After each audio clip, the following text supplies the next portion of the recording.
ভারতের রাস্তায় জুমার নামাজ পড়ছেন একদল মুসল্লি। হঠাৎ করেই তাদের উপর চড়াও হন এক পুলিশ কর্মকর্তা। সিজদারত মানুষগুলোকে মারতে শুরু করেন লাথি ঘুষি। আশেপাশের লোকজন থামাতে গেলে তাদের সাথেও রাগ দেখান দিল্লি পুলিশের এই সাব ইন্সপেক্টর। ৮ মার্চ শুক্রবার রাজধানী দিল্লির ইন্দোরলোক মেট্রো স্টেশনের কাছে ঘটেছে হামলার এই ঘটনা। নামাজের মধ্যে মুসল্লিদের উপর হামলার জেরে ক্ষোভে ফুঁসছে গোটা ভারত। স্থানীয় জনতাকে শান্ত করতে মোতায়েন করা হয়েছে বাড়তি পুলিশ। বহিষ্কার করা হয়েছে অভিযুক্ত পুলিশ কর্মকর্তাকে।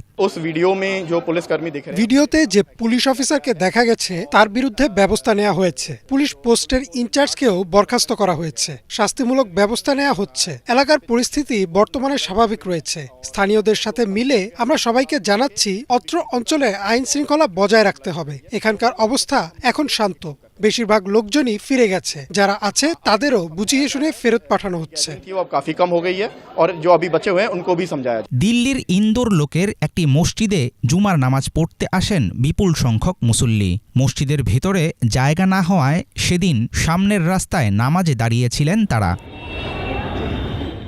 সোশ্যাল মিডিয়া প্ল্যাটফর্ম এক্স-এ হিন্দিতে একটি বিবৃতি দিয়েছে উত্তর পূর্ব দিল্লির পুলিশ প্রশাসন। আইন শৃঙ্খলা রক্ষাকারী বাহিনীর পক্ষ থেকে করা হয়েছে সাম্প্রদায়িক সম্প্রীতি বজায় রাখার অনুরোধ। উত্তর পূর্ব জেলার মানুষ সবসময় আইন শৃঙ্খলা বজায় রাখতে পুলিশকে সমর্থন করেছে। ইন্দোরলোকে যে ঘটনা ঘটেছে আমরা সেটার নিন্দা জানাই। এই ঘটনাটি মাথায় রেখে অত্র অঞ্চলের সমস্ত পুলিশ কর্মীকে কঠোর নির্দেশ দেওয়া হয়েছে। সাম্প্রদায়িক সম্প্রীতি বজায় রাখা এবং কোনো গুজবে কান না দেওয়ার জন্য আমরা জনগণকে আহ্বান জানাচ্ছি। মারধরের ঘটনার প্রতিবাদে সোচ্চার হয় কংগ্রেস সহ বিরোধী দলগুলো। দিল্লির সরাই রোহিল্লা থানার অধীনে ইন্দোরলোক পুলিশ পোস্ট। এখানকার ইনচার্জ হিসাবে নিযুক্ত ছিলেন মনোজ কুমার তোমার নামের ওই সাব ইন্সপেক্টর।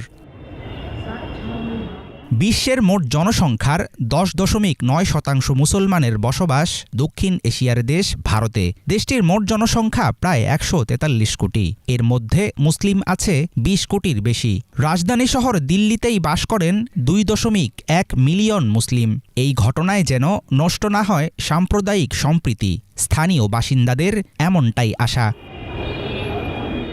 হাফিজুল ইসলাম, বাংলা ভিশন।